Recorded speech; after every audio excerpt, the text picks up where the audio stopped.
కాళిజ్ఞాని శ్రీ వీర బ్రహ్మేంద్ర స్వామి కొలువైన బ్రహ్మంగారి మఠానికి పీఠాధిపతిని నియమించి భక్తుల మనోభావాలను గౌరవించాలని ఏపీ సాధు పరిషత్ అధ్యక్షులు శ్రీ శ్రీనివాసానంద సరస్వతి స్వామీజీ కోరారు.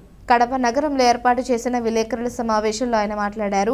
నాడు స్వామి చెప్పిన కాళిజ్ఞానమే నేటికి కూడా ప్రపంచవ్యాప్తంగా ప్రామాణికంగా ఉండగా అలాంటి వీరబ్రహ్మేంద్ర స్వామి పీఠం గత 4 ఏళ్లుగా ప్రశ్నార్థకంగా ఉందన్నారు. ఇది సరైన విషయం కాదన్నారు. వీరబ్రహ్మేంద్ర స్వామి పీఠం చరిత్రలో పీఠాధిపతి బ్రతికి ఉండగా ఉత్తరాధికారి పట్టాభిషేకం జరగలేదన్నారు. ఈ క్రమంలో బ్రహ్మంగారి మఠం పీఠాధిపతి శ్రీ వీరభోగ వసంత వెంకటేశ్వర స్వామి వారు గతించి 4 ఏళ్లు అయినప్పటికీ నేటికి పీఠాధిపతి నియామకం చేపట్టకపోవడం బాధాకరమన్నారు. మరి మన జగద్గురు వీరబ్రహ్మేంద్ర స్వామి వారి పీఠంలోనైతే ఇక్కడ వేరే సాంప్రదాయం కుటుంబ కార్యక్రమాలు చేస్తూ గృహస్థాశ్రమ పీఠం ఇది. అందరూ కూడా కుటుంబాన్ని గడుపుతూ కూడా పీఠాధిపతులుగా నిర్ణయించారు స్వామివారు. ఆ సందర్భంలో మరి ఇక్కడేమో పీఠాధిపతి చనిపోయిన తర్వాత వారు కాలం చేసి సమాధి అయిన తర్వాత మరొక పీఠాధిపతిని నిర్ణయించడం జరుగుతున్నది.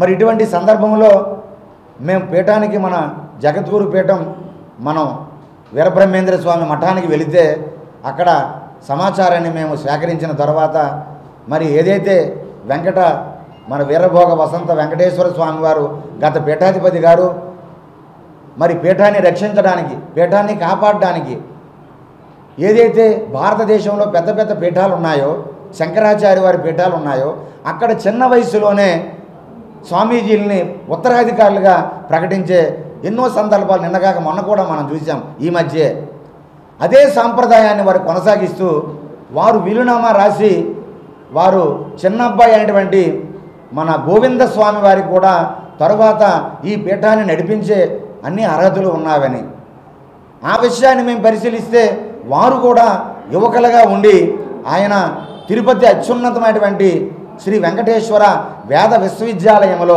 వేదిక సంస్కృత విశ్వవిద్యాలయంలో వారు వేదాన్ని నేర్చుకుంటూ ఉన్నారు, సంస్కృతాన్ని పఠిస్తూ ఉన్నారు, వారు జ్ఞానాన్ని పొందుతూ ఉన్నారు. ఇటువంటి సందర్భంలో మరి ఇటువంటి యువకులని ఏదైతే మనకి పెద్ద పెద్ద శృంగేరి పీఠం కానీ కంచిపీఠం కానీ రాఘవేంద్ర స్వామి వారి పీఠం కానీ అలాగే పూరి జగన్నాథ స్వామి వారి పీఠం కానీ ఇటువంటి పీఠాలలో ఏ యువకులని యువ సన్యాసులని పీఠాధిపతులుగా ప్రకటించారో ఆ గురువులు అదే కోవలో మరి గోవింద స్వామి వారిని పీఠాధిపతిగా మరి వీలునామా రాసి ఉండడం మా దృష్టిలో కూడా వచ్చింది, మా పరిశీలనలోకి వచ్చింది.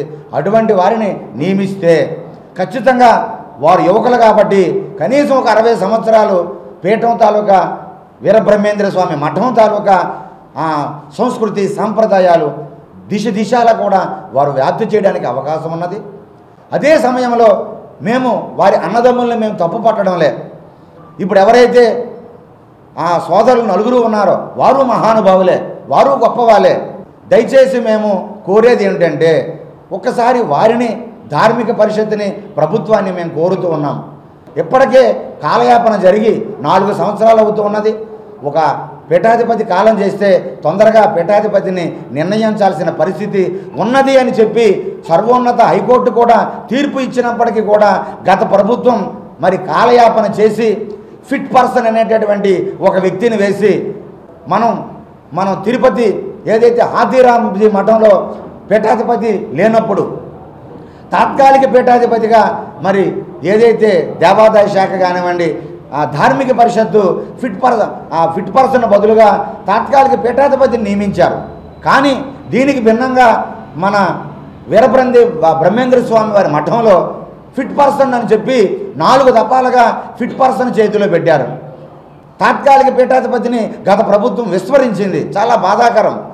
ఆ సందర్భంలో మరి గత పీఠాధిపతి వెంకటేశ్వర స్వామి వారి భార్యామణి మహాలక్ష్మి గారు కోర్టుల ద్వారా 5 పర్యాయములు ఆర్డర్స్ తెచ్చుకొని మళ్ళీ ఫిట్ పర్సన్ వేస్తే మళ్ళీ కోర్టుకు వెళ్ళి మళ్ళీ ఫిట్ పర్సన్ వేస్తే ఫిట్ పర్సన్ కాదు పీఠాధిపతి ఉండాలని ఆయమ్మ కోర్టుకు వెళితే చివరికి 4 పర్యాయాలు ఫిట్ పర్సన్ తొలగించింది హైకోర్టు న్యాయస్థానం.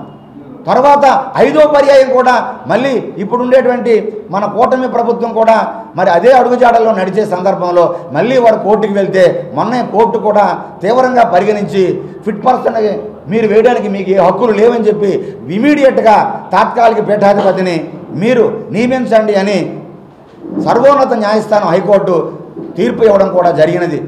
పోతులూరి వీరబ్రహ్మేంద్ర స్వామి వారు ఆయన ఇచ్చిన భవిష్యత్తు జ్ఞానమే ఈరోజు కూడా ప్రపంచవ్యాప్తంగా ప్రామాణికంగా ఉంది. మన దురదృష్టం ఏంటంటే అలాంటి వీరబ్రహ్మేంద్ర స్వామి వారి పీఠం, ఆ పీఠం భవిష్యత్తు ఏంటనేది 4 సంవత్సరాల నుంచి ప్రశ్నార్థకంగా ఉంది.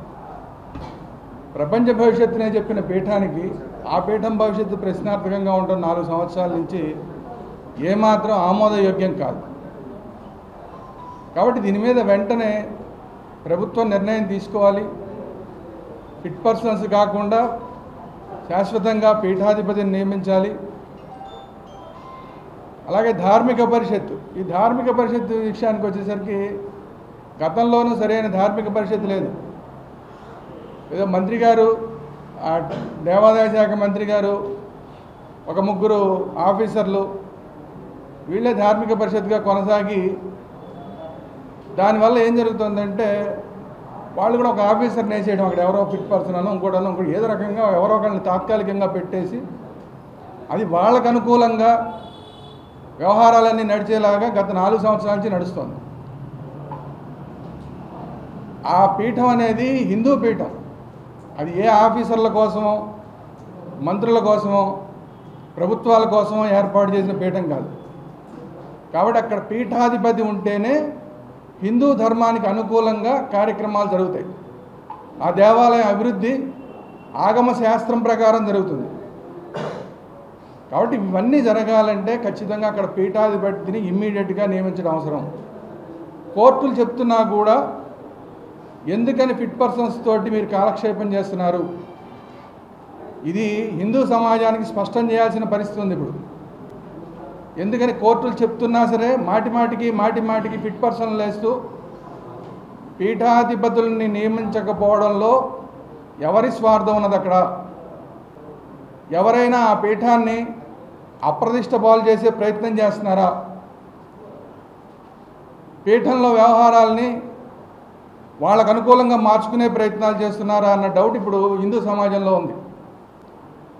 సో ఈ డౌట్లన్నీ క్లియర్ చేయాలంటే ప్రభుత్వం పూర్తిగా బాధ్యత వహించి పూర్తి స్థాయిలో ధార్మిక పరిషత్తుని నియమించి పూర్తి స్థాయిలో అక్కడ పీఠాధిపతిని నియమించాల్సిన అవసరం ఉన్నది.